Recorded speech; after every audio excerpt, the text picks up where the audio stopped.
सबैमा नमस्कार। करिब 15 दिनदेखि शिक्षकहरू सडकमा आन्दोलनरत हुनुहुन्छ। हिजो मात्रै बसेको मन्त्री परिषदको बैठकले शिक्षकहरूको मागलाई सम्बोधन गर्ने गरी केही निर्णयहरू गरेको छ।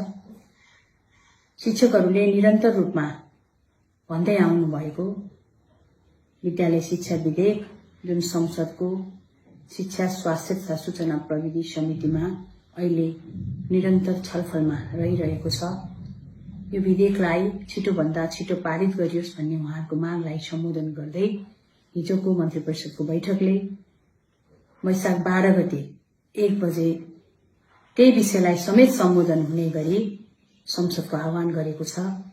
यसले मलाई लाग्छ शिक्षकहरूले छिटो संसदको आह्वान गरेर हाम्रो विषयलाई सम्बोधन गरियोस् भन्ने कुरा प्रतिको सम्बोधन हो भन्ने हिसाबले हामी सबैले बुझेका छौं। दोस्रो कुरा, शिक्षकहरूसँग हामी निरन्तर संवादमा छौं।